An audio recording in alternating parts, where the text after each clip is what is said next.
Maraming pong salamat, Pastor, sa prayer. So, didiretso na po tayo. Maraming salamat sa Diyos. Hindi ko nakalimutan. Last time nandito yung mic.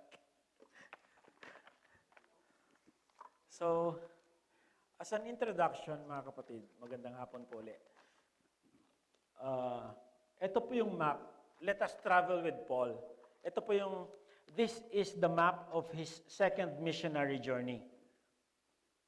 As you can see, just a quick refresher, that Antioch on your right is in Syria.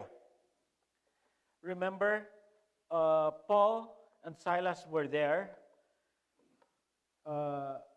They were having a mission, and then the Judaizers went there, and they were telling the members of that church that they needed to be circumcised, right? To be saved, like the Jews. But the Apostle Paul's message was not like that. They did not have to be circumcised to be saved. So they went to Jerusalem to meet with the council. And then they formed or they composed the Jerusalem Decree to tell to the churches, particularly in Antioch, that the whole council and the church in Jerusalem are one in saying that the Gentiles does not need to be circumcised to be saved. So Paul and Silas went back to Antioch to deliver that message, to deliver that decree or letter. And again, that's when the second missionary journey of Paul started. It started again from Antioch, going that way, up. So, basta tingin lang po kayo dyan habang in-explain ko. Paul began his second missionary journey from Antioch in Syria together with Silas. From there, they traveled strengthening the churches that had already been established.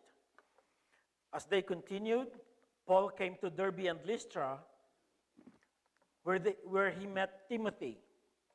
Paul took Timothy with him as part of the missionary team, and together they went from city to city, encouraging the churches and delivering the decisions made by the apostles and elders in Jerusalem. From there, they continued through the region of Phrygia and Galatia, passing through areas connected with Paul's earlier ministry, including the direction toward Iconium and Pisidian Antioch. That topmost part is the Pisidian Antioch. Along the way, Paul was not only revisiting churches, but strengthening believers. And last week, we followed Paul through Philippi, Thessalonica, and Berea. And we saw a clear pattern in his ministry. Wherever he went, he opened the scriptures, reasoned from the scriptures, and showed from the scriptures that Jesus Christ is the Savior. And then some believed, others opposed, but Paul remained steadfast because the Word of God was his foundation and Christ was his message. We also saw from last message, there were two kinds of hearers. The Thessalonians, they heard, but most or lots of them had envy and they were hostile. Hindi nila madaling tinanggap yung gospel. Nagalit pa yung iba, yung marami sa kanila. They rose against the gospel. They rose against Paul. So, and then Paul went to Berea. And the Bereans, where the people received the word, and eagerly they examined the scriptures daily. But we remember when the Thessalonians heard that the gospel was being preached successfully in Berea, some of those hostile Thessalonians went to Berea. They want to harm Paul again. So the brethren in Berea escorted Paul, going this time to Europe. Europe na po yan. Neapolis, doon siya dumaong. So, napunta na siya sa, from Berea, bumalik yata ako. From Berea, dinala siya sa Athens. Tinakas siya sa Athens. But, Timothy and Silas were left in Berea. So, yung setting natin ngayon, yung text, in chapter 17 of Acts, verses 16 to 34, doon magsisimula yung magiging reading natin. Kaya lang, mahaba po masyado, 16 to 34. So, I will just read it as I go through the points. So, the lesson last Sunday was that faithful ministry must be scripture-saturated, Christ-centered, carefully examined, and courageously lived, even when it brings opposition. And now, as Paul is forced to leave Berea and arrives in Athens, the same apostolic heart burns within him. But this time, he's not just entering a synagogue filled with scripture readers. He is entering the intellectual capital of the ancient world, a city overflowing with idols, philosophies, and competing worldviews. They have so many idols. Wala ba si Jan? Lumabas. Maraming gods. Maalala niyo po yung Greek mythology. Ano po? Ano nga ba ang mythology? Or myth na tinatawag natin. Yun yung mga katang-isip. Sa Pilipinas, we have our mythology na tinatawag. Sino yung mga Diyos? Bathala, mga ganon. Kanlaon, may mga ganon po yata, ano? Si Malakas, yung mga ganon, parang mga alamat. Doon sa Greece, lalo na sa Athens, marami silang pinaniniwala ang Diyos. I think it was delivered on April about Zeus and yung bag, si Hermes. Hermes tawag natin, ano. Si Zeus sa Greek, siya yung pinakamataas na God. Tama? Merong, kilala nyo siguro to, Poseidon, God of the seas. Sino pa? Si Hermes nga, si Hermes. Siya yung messenger of the gods. God of travel, trade, communication, yung mga yon. At let us remember, during that time, yung pinapakita ko kung nasaan ngayon at mas malawak pa, under the Roman Empire yan. So yung Greece at yung Israel, nasakop ng Roman Empire. So napakalawak. So kung matatandaan nyo, one time na imprison si Paul, tapos in-insist niya, I am a Roman citizen. Hindi man siya ipinanganak as Romano, pero ginamit niya yung right niya as a Roman citizen. Kasi nasa loob sila ng Roman Empire at libre siyang umikot sa kahit saan niya gustong pumunta. Kasi Romano siya eh. So, nakikita natin, ginagamit ng Diyos ang lahat ng mga nangyayari sa buhay in His divine providence. Malalaman ba ni Paul na magagamit niya yung pagiging Roman citizen niya kung hindi nangyari itong mga bagay na ito? Di ba? So, napakaganda ng ginagawa ng ating Panginoong Diyos sa buhay ni Paul at sa buhay po nating lahat. So, hindi nasasayang yung mga pinagdadaanan natin, kaya salamat sa Diyos. Eventually, gagamitin ng Diyos lahat yan. So, kaya ko nasabi na under the Roman Empire, kasi yung mga gods na ito, or goddesses na ito, tulad ni Venus, goddess of what? Beauty. Goddess of love.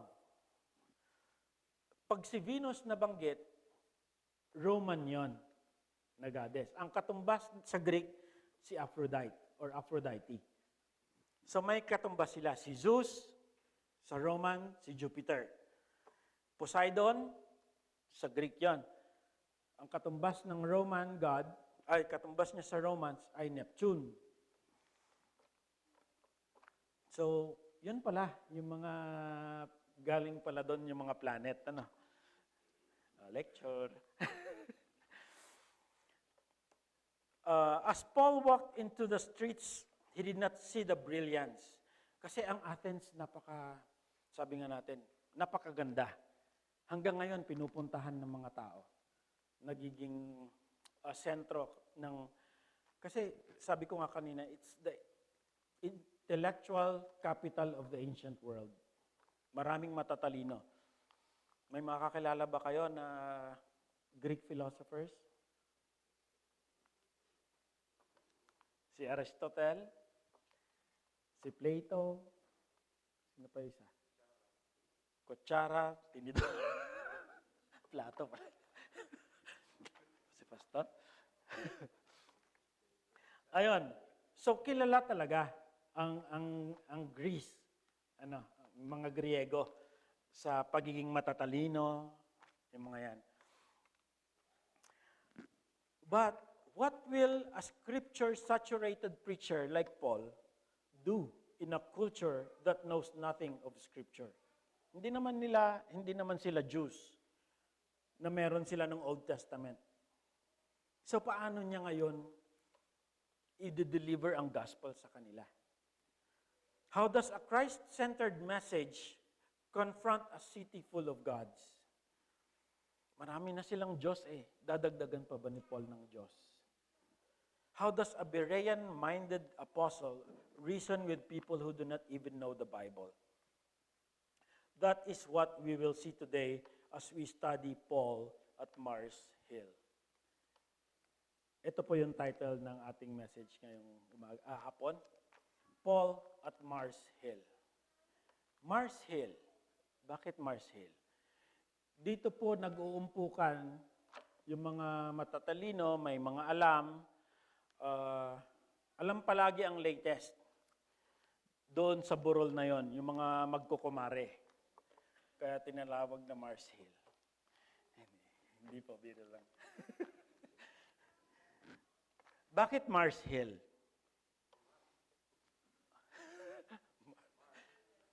Mga Mars.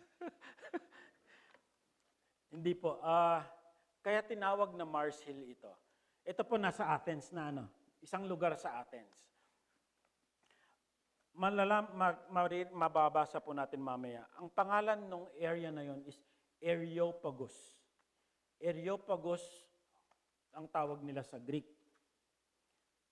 Ito po daw ay, kung itatranslate, Ares Hill. Sino si Ares? Si Ares po ay God of War.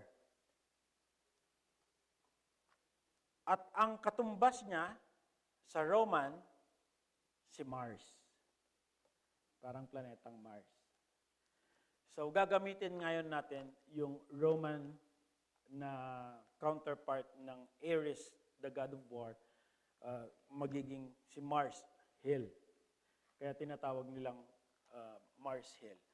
Bakit napakahalaga yung lugar na Mars Hill or Ares Hill?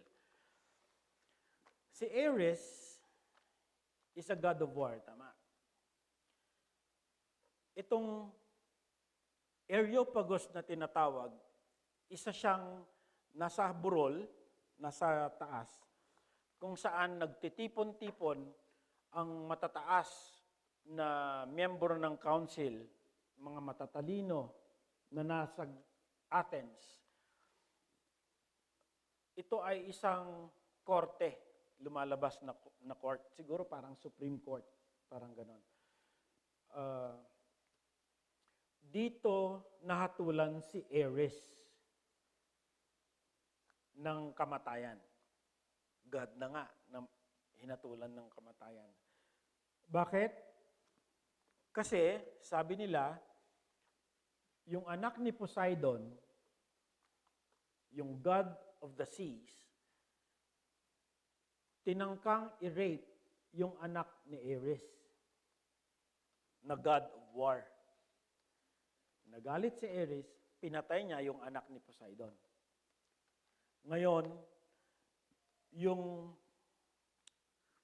tinatawag na Olympians, yung mga gods na ito, pinangungunahan ni Zeus. So, nagtipon-tipon sila doon sa hill na yon at they convicted Ares. Kaya tinawag na Ares Hill at naging Mars Hill.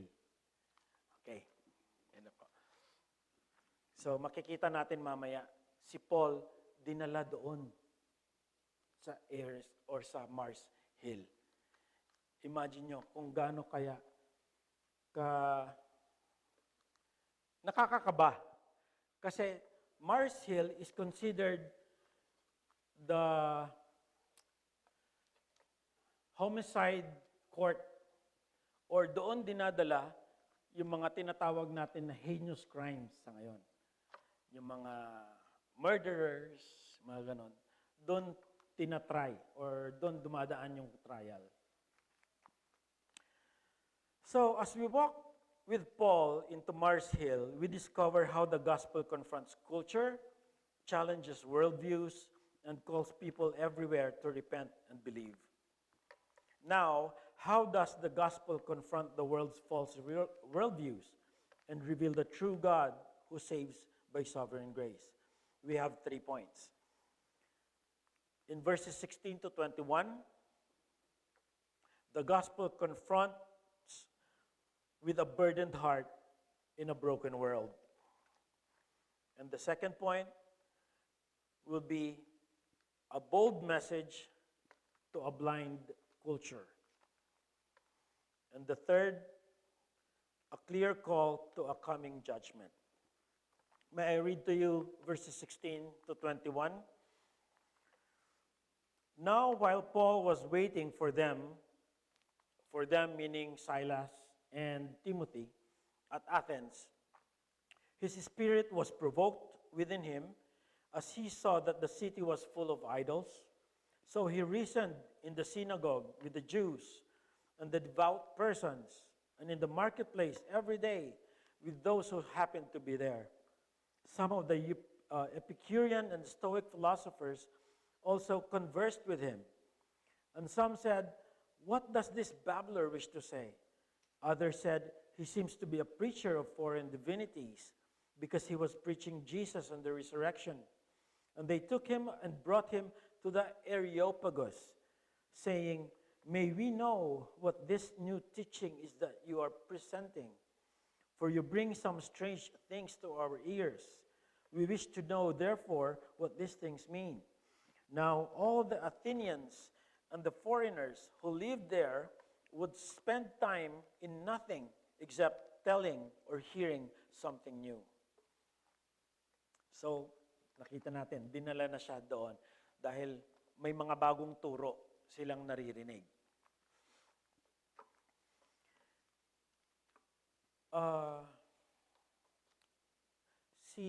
Nabanggit ko kanina po, si Socrates. Si Socrates ay hinatulan din doon. I think, kung di ako nagkakamali, 300 or 400 before Christ, nung hinatulan si Socrates. So mas matanda pa pala yun, si Socrates. Ano? Dahil si Socrates nung araw, nagtuturo ng mga bagong katuruan. Kasi ang philosophy po ay philo means love. Sophie or Sophia is wisdom. Kaya ang philosophy literally means the love of wisdom. Itong mga philosophers na ito, laging nag-iisip kung ano ba ang kahulugan ng buhay, mga yon, kung ano ba ang dapat maging pamumuhay para maging successful, mga ganung bagay. Ngayon, si Socrates, hindi po siya nakasulat ng libro o kung ano man. Pero magaling siyang magtanong. Kumbaga, matapang na magtanong. Kinu-question niya yung mga turo, yung mga Diyos, yung mga... At ayaw ng mga council yon, ayaw ng matataas dahil napapahiya yung mga politicians nung araw. At nagiging danger daw siya sa mga kabataan, lalo na sa mga kabataang lalaki. So hinatulan siya. He was tried and he was convicted and was given the punishment of death. So ganun katindi yung pagdinala ka na doon sa Mars Hill. Pero this time, Paul, hindi naman po siya ganun tinitignan nung araw. It was curiosity for them. Dahil bagong turo yung sinasabi niya. May resurrection, may Jesus Christ. Samantalang, meron na silang mga Diyos na pinaniniwalaan. So, tignan po natin. So, sinabi ko na kanina yung philosophy. So, philosophy shapes the mind, yung worldview o yung tinatawag na kung ano ang pananaw natin sa buhay, ano ang pananaw natin sa katotohanan, yun yung tinatawag na worldview, shapes the heart and perspective ng tao. And culture shapes the habits and lifestyle. So magkakakonekta itong mga to. Kung ano yung paniniwalaan mo, yun ang magiging tingin mo at kung paano mo isasabuhay. At kung ganun ang tingin ng karamihan, nagiging part ng culture yun. Sa ating worldviews, may tinatawag na materialism, may tinatawag na moralism. Explain po natin ng konti. Kasi nabanggit dito kanina, mayroon tinatawag na mga Epicurean and Stoic philosophers. Kung narinig nyo o nabasa nyo daan. Materialism. Ito yung paniniwala na ang mundo ay umiikot sa kung ano lang yung nakikita, nararamdaman ng tao. Life is only about what I can see, what I can feel, enjoy, and achieve. After that, wala na. So, eto, physical lang, yan lang yung mga nag-i-exist. Yung mga material na bagay. Ganon yung mga Epicurean philosophers. Ano naman yung moralists? Ito naman yung mga related sa mga Stoics na philosophers na sinasabi. They valued reason, self-control, personal strength. And today, it sounds like yung mga I can fix myself. I can be good enough. I do not need saving grace. Kaya kong mabuhay sa sarili ko. Meron din yung relativism. Lagi nyo sigurong naririnig yan. Relativism. So, ang katotohanan ay relative sa kung ano yung estado ko. Kung nasaan ako. Tulad nung lagi kong in-example. Baka sawa na kayo. Yung sa mga hindi pa na po nakakarinig. Parang shortcut ng theory of relativity ni Albert Einstein. Pero hindi ko alam kung accurate. Baka ganun nga. Ganun pagkakaintindi ko. Ang sound ay nami-measure through decibels. Tama po ba? Pag tumunog yung sound, tumunog yung bell, yung lakas ng bell ay nakadepende sa kung saan nakatayo yung tao. Tama? May pang-measure ka ng decibels. Binel ko yon. Mas malakas yung tunog kay Pastor Darrell kesa doon sa likod. Kina Brother Ray. Yun ang maririnig ng kwan. Yung relativists, ang katotohanan ay nakabase sa kung nasaan silang katayuan. So ang truth ay depende sa tao. So the truth is relative to where the person is, to kung ano yung kinalalagyan niya. Ganon. So yun yung mga worldview. So marami, and pluralism. Ano naman po ito? Athens was full of many gods and many religious ideas. Today, it sounds like, sabi, all religions are basically the same. There are many ways to God. Plural. Hindi lang iisa. Pero ang turo ng Christianity, who is the only way? Jesus. Pero pag pluralism, yung paniniwala, maraming paraan para makapunta sa Diyos. Meron ding tinatawag na New Age o yung mga spiritual, may spirituality sa buhay pero walang Christ. Ano po yung mga yon? Ito po yung mga naniniwala sa energy, yung mga crystals, sa mga astrology, or sinasabi nila the universe. Bahala na ang universe. Mga ganon. Tapos sinasabi nila, basta maging positive ka lang. O yung iba, nagsusuot ng mga crystals, mga kung ano-anong ring, pampaswerte, para mag-converge daw ang mga planets and stars, para maging totoo yung mga desire sa buhay. At saka yung idolatry of human wisdom. Athens trusted philosophy, debate, religion, and culture, but not the revealed truth of God. Today, human wisdom is enough. Yun ang pinapakita. We do not need God's word. Parang ganon. So what a person believes will affect how they think, what they value, how they worship, how they make decisions, and how they live. If their philosophy and worldview are not shaped by God's truth, their culture and lifestyle will also move away from God.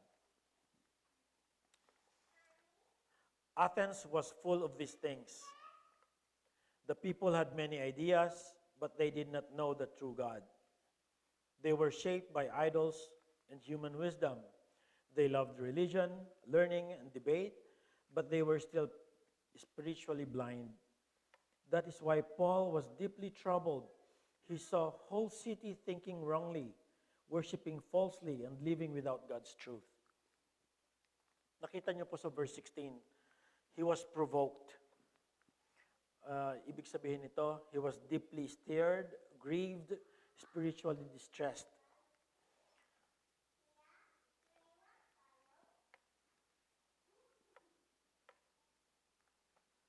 Paul's spirit was provoked. Tayo pag napuprovoke, ibig sabihin, pag napuprovoke? Ibig sabihin parang nagagalit ba? Pero yung provoke sa kanya, it was not with anger, but with holy grief. Yung provoke na nalungkot siya. Yung lungkot niya, yung pagkadismaya niya, yun ang nagtulak sa kanya na lalong maging matapang para i-share yung gospel.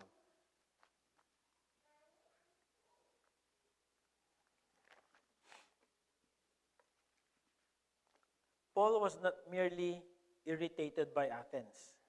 He was spiritually burdened. He did not look at the city with pride, disgust, and superiority.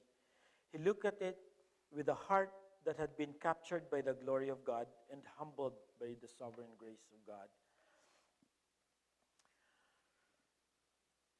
Ang sabi po sa Romans chapter 1, 18 to 25, the wrath of God is being revealed from heaven against all the godlessness and wickedness of people who suppresses the truth by their wickedness. Since what may be known about God is plain to them, because God has made it plain to them. For since the creation of the world, God's invisible qualities is His eternal power and divine nature. Mahaba pa. Iikat ko na lang muna. Basta ang sinasabi dito sa passages na to, nakikita naman sa nature, from the creation itself, na may Diyos. Bakit hindi pa rin sila naniniwala? Kasi ayaw ng karamihan na may namamahala sa kanila. Ganun tayo, di ba? We want our freedom. Ayaw natin ng may nagbabawal hanggat maaari sa atin. Kaya ayaw nilang maniwala. Kasi matatalino naman sila eh. Bakit ayaw maniwala? They don't want restrictions.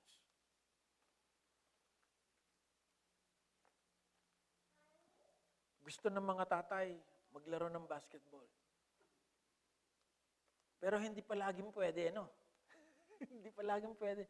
Hindi ka palaging papayagan. Kaya lang, we submit sa authority. Hindi, ganun po talaga, di ba? Walang absolute freedom. Dahil kung may absolute freedom, anarchy ang mangyayari. Ano na naman yung anarchy? Alam niyo yung symbol na A, na may paganyan, tas may bilog? Simbolo ng anarchy. Ibig sabihin, yun yung mga naniniwala na wala dapat batas-batas. Complete freedom. Gawin mo yung gusto mo. Di nagkagulo, chaos yun. Di pa ba? Hindi ko alam kung nakikita nyo sa mga rally-rally sa kung saan-saan, yung mga nakamask, nakasuot ng itim, may nakamask. Anarchist yung mga yun. Yun ang mga pinaglalaban nila. Nanggugulo lang sila sa mga rally-rally. So Paul's burden leads to boldness. His grief becomes a message. Now he stands on Mars Hill to proclaim the God who is unknown to them but has made himself known in Christ. So kaya naging bold si Paul sa deliver ng message. Yun yung point number 2. A bold message to a blind culture. Verses 22 to 29. So Paul is standing in the midst of the Areopagus. Sabi ko sa inyo, mas madaling sabihin yung Mars Hill eh. So Paul is standing in the midst of the Areopagus, said, Men of Athens, I perceive that in every way you are very religious. For as I passed along and observed the objects of your worship, I found also an altar with this inscription, To the unknown God. What therefore you worship as unknown, this I proclaim to you. The God who made the world and everything in it, being the Lord of heaven and earth, does not live in temples made by man, nor is he served by human hands, as though he needed anything, since he himself gives to all mankind life and breath and everything. And he made from one man every nation of mankind to live on all the face of the earth, having determined allotted periods and the boundaries of their dwelling place, that they should seek God and perhaps feel their way toward Him and find Him. Yet, He is actually not far from each one of us. For in Him we live and move and have our being, as even some of your own poets have said, for we are indeed His offspring, being then God's offspring. We ought not to think that the divine being is like gold and silver or stone, an image formed by the art and imagination of man.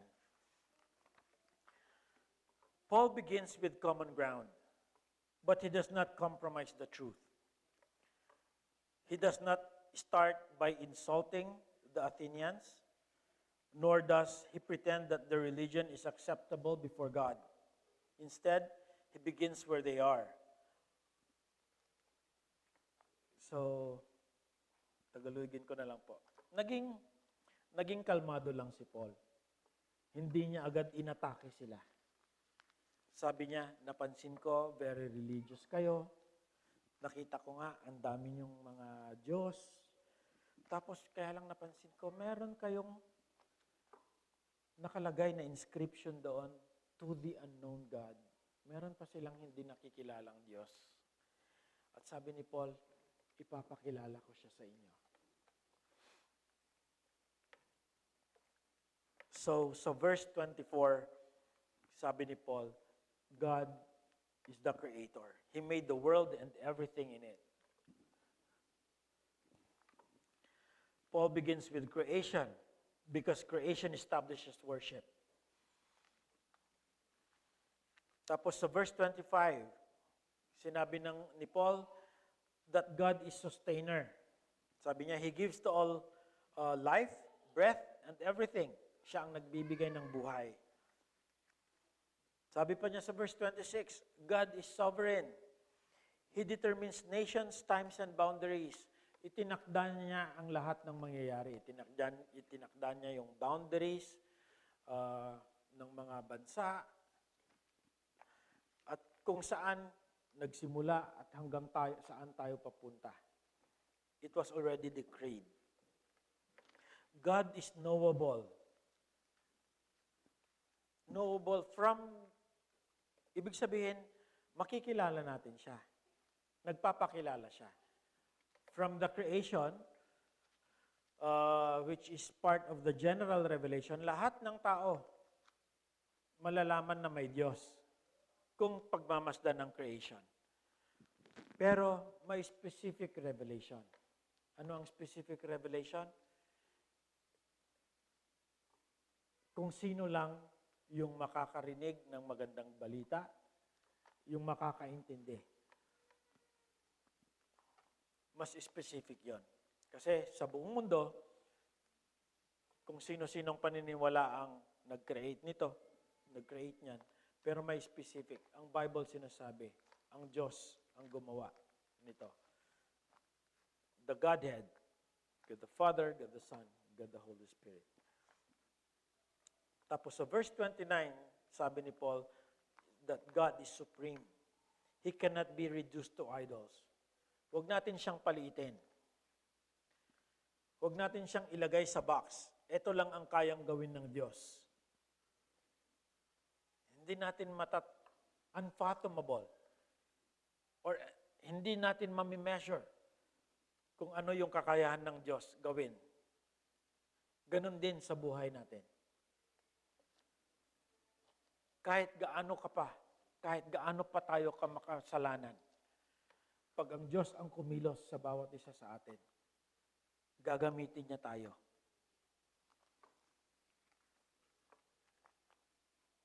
Babaero ka man dati, lasinggero ka man dati, adik, magnanakaw ng lakas, magnanakaw ng... Pero pag Diyos ang kumilos, alam ko, naniniwala ako mga kapatid, naranasan natin lahat yan. Kung ano man tayo noon, patuloy tayong binabago ng Diyos ngayon. At hindi natin alam kung hanggang saan niya tayo gagamitin. Magpagamit lang tayo. A man once said, I believe in God of my own understanding. Pero anong sinasabi ni Paul? Your understanding is the problem. God is who He is, not who you imagine. Kaya nagre-reason out siya through the Bible. Kaya ginagamit niya palagi yung Bible. Dahil hindi natin ma-define ang Diyos sa kung ano lang yung understanding natin. Makikilala natin ang Diyos specifically sa pagbabasa tulad ng mga Bereans. They examined what Paul was telling them. The culture of today creates gods in its own image. Ngayon, maglaro tayo sa isip natin. Yung mga myth na tinatawag. Actually, sinasabi nating myth is kathang isip, pero during the ancient times, yung myth na sinasabi natin are actually sacred stories. Kasi talagang wini-worship nila yung mga Diyos na yon. Sina Zeus. Sa atin kasi ngayon, stories na lang. Folklore, parang ganon. Kwentong matatanda, parang ganon na lang. Pero during those times, they truly worship them. Naniniwala sila. Ngayon, ano yung modern Zeus?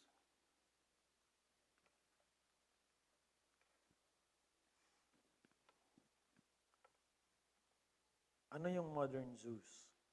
In ancient, Zeus is powerful, controlling, and dominating. So, he's full of power, control, and dominance. Today, kasi I just want to remind everyone that these gods and goddesses were carved in stones and in rocks before.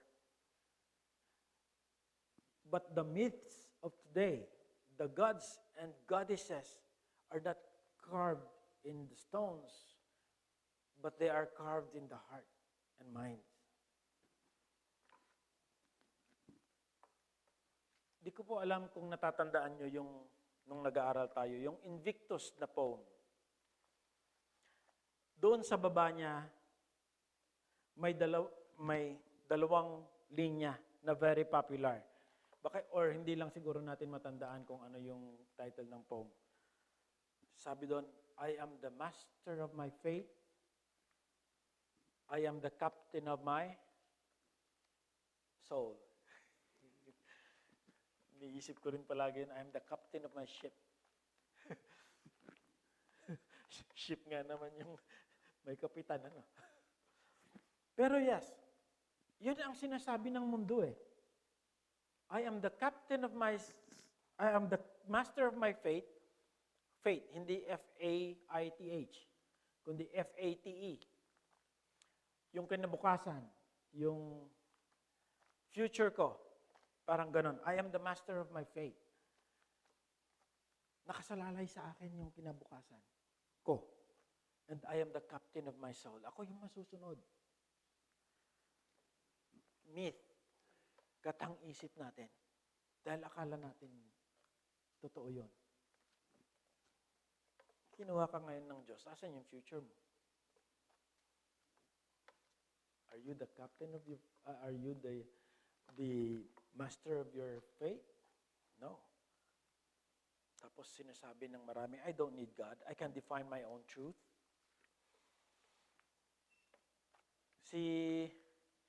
Tanong ni Alain sa akin kahapon. Si Pluto po ba? Isa ring, kasi binabanggit, Mercury, may Venus, may Jupiter. Oo, si Pluto. Kasama siya. Kaya lang Plutos. Oo. Ano yung modern Plutos natin? In Greek, Plutos is the god of prosperity. Today, yun yung nagde-define sa money. God. It promises safety. It promises identity. It promises happiness. Yun ang sa tingin natin na nagagawa ng money. Secured ka pag may pera ka. Medyo nakakaangat ka sa buhay, yung identity mo, iba. Pag may pera ka. At mas nakakapagbigay ng saya kapag may pera. Myth. But like ancient idols, if we keep yung fina-follow natin palagi kung nasaan yung pera, kung laging pera ang nasa isip natin, it demands sacrifice. Ano yon? It demands time. Sometimes relationships are being sacrificed. Yung health, even yung integrity. Tama? Sa Pilipinas ngayon, hayaan mo na yung integridad. May pera lang. Nasisilaw sa pera. Dahil akala nila, pag marami kang pera, you are secured, you will be happy. Pero ano ang naibibigay ngayon? Pag sinacrifice natin yung mga yon, yung time, relationships, health, even yung integrity. Stress. Hindi ko sinasabing huminto tayong kumita dahil kailangan natin yon. Binigyan tayo ng Diyos ng resources, ng strength, ng wisdom, knowledge, and everything, yung abilities para mag-provide sa ating family. At ginagamit niya rin yon, magpatuloy ang kanyang gawain. Pero, kung doon nakabase ang ating security, ang ating identity, ang ating happiness, mali. Ano pa? Yung romantic fulfillment, yung myth of romantic fulfillment. Si Aphrodite. Si Venus. It represents beauty, sexuality, and desire. Romance is seen as salvation. Yung iba. Lalo na pag tumatanda na, nagkakaedad na, tapos wala ka pang boyfriend, or wala ka pang girlfriend. Wala kayong tatawa. Tapos biglang nagka-boyfriend. Ay, salamat.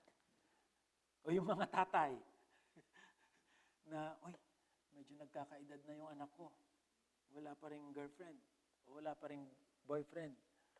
Tapos may nanligaw. Tapos nagka-boyfriend na, nagka-girlfriend. Ay, hindi naman pala tatandang dalaga. Hindi naman pala tatandang binata. Parang tinitignan as savior. Tapos yung sexual expression is treated as identity also. Kung ano yung preference. Ngayon, today is Pride Month. Tama? June? It's Pride Month. Kung ano yung sexual preference, yun ang identity. Yun yung sinasabi nila.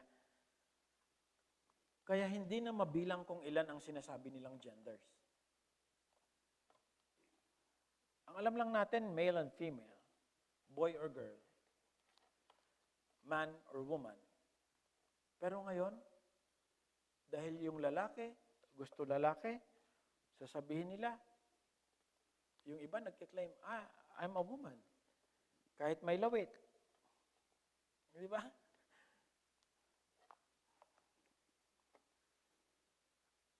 Naka-live ba tayo?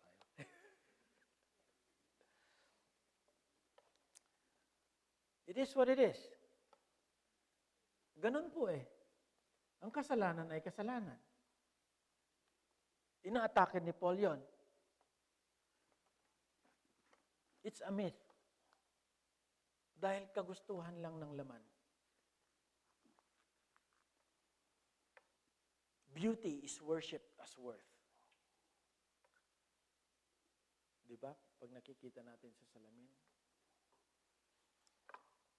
Tapos, pag nakapag-ayos ka, eto babae man o lalaki. Pupunta sa isang party, di ba confident? Tapos pagdating mo, ang ganda pala nung mas magaganda sila. Bagsak. Hindi nagbibigay ng security ang beauty. Ito baka ang beauty relative. Kasi sinasabi nila, beauty lies in the eye of the beholder. Maaring maganda ka sa tingin mo, hindi sa iba. So, huwag kang maging secure sa physical na kagandahan. Myth lang yan. Tatanda ka rin. Kukulubot ka rin. Kung hindi kasalanang pupusta ako. Papangit din tayong lahat. Si Pastor lang yata yung gumagwapo eh. No? Nakita ko yung picture niya nung araw eh. Mas gwapo, sa tingin ko mas gwapo siya ngayon eh. Ayun pa, yung myth of entertainment and escape. Ang hirap i-pronounce eh, yung God. Dionysos. Ito yung tatay ni Pacquiao siguro.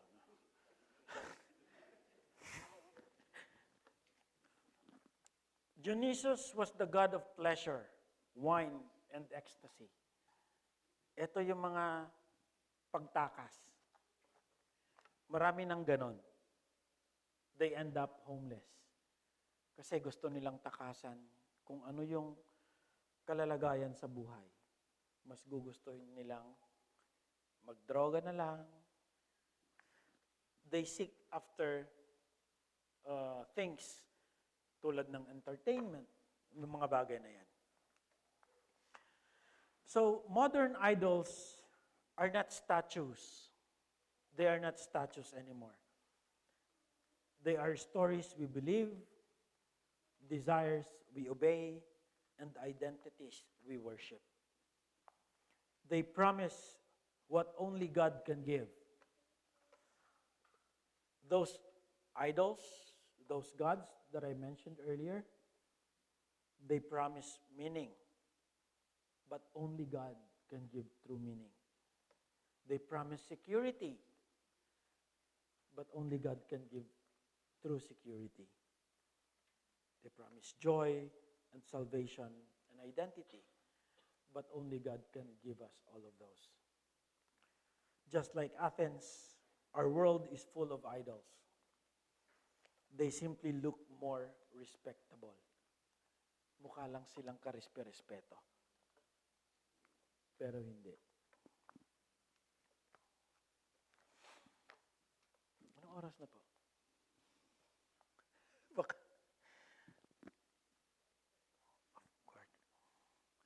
Okay, last point. The last point is a clear call to a coming judgment. Ito na yung verses 30 to 34. The times of ignorance God overlooked, but now He commands all people everywhere to repent, because He has fixed a day on which He will judge the world in righteousness by a man whom He has appointed. And of this He has given assurance to all by raising Him from the dead. Now when they heard of the resurrection of the dead, some mocked, but others said, "We will hear you again about this." So Paul went out from their midst, but some men joined him and believed, among whom also were Dionysius and Aphrodite, and a woman named Damaris, and others with them.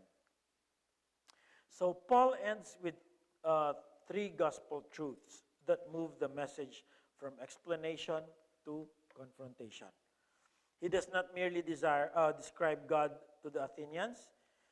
Now he declares what God requires of all people everywhere. The God who created, sustains, rules, and reveals Himself is not asking for human opinions. He is issuing a divine command. Repent.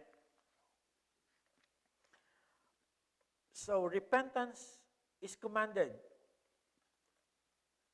He is not suggesting it.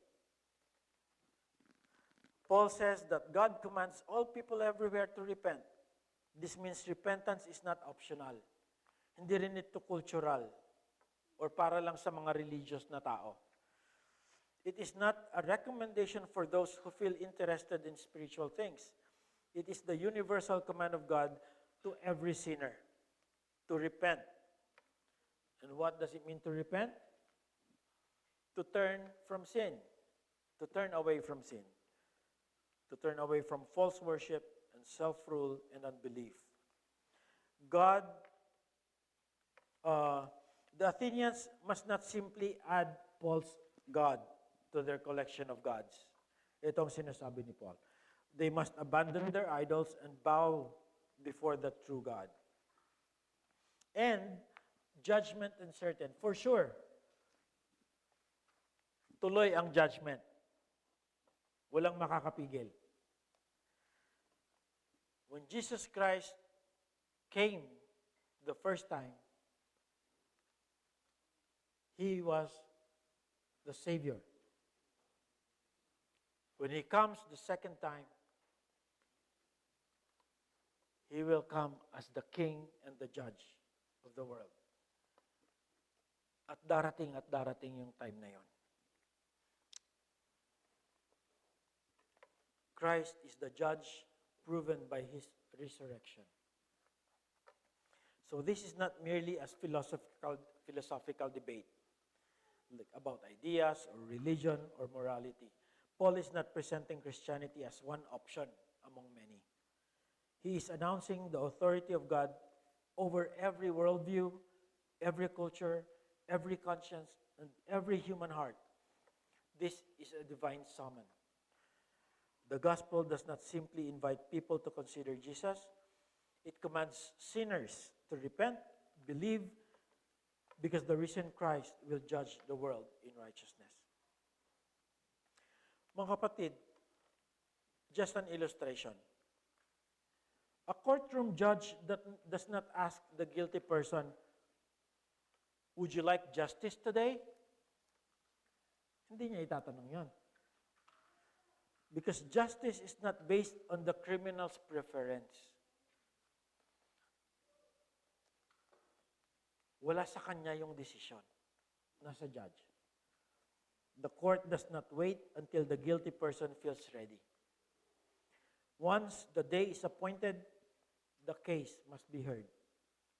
In the same way, God has appointed a day of righteous judgment. People may deny it.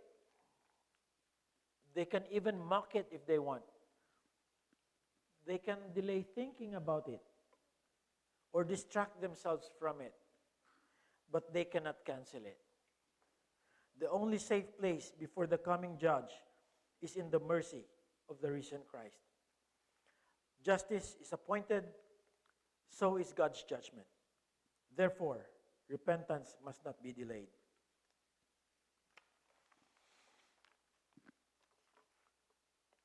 So mga kapatid, this is an honest question. Have you repented and believed in Christ? Are you prepared for the day God has appointed? Ito, the sermon ends because our text ended. Nabasa na natin hanggang sa 34. Paul preached Christ in the center of culture, philosophy, and worldview. Anong ginawa ng mga tao? Some mocked, some delayed, some believed. The gospel always divides, but it always saves those who God calls by His sovereign grace. Now, will you respond like the Athenians? Will you mock? Will you delay? Or will you believe? Let us pray. Father, open our eyes to see the idols around us, especially those idols within us. Give us Paul's burden for the lost, Paul's boldness in the marketplace, and Paul's clarity in proclaiming Christ. By your sovereign grace, Lord, draw hearts to repentance and faith. Make yourself known in our city, in our families, and in our church. In Christ's name we pray. Amen. Amen. Maraming salamat.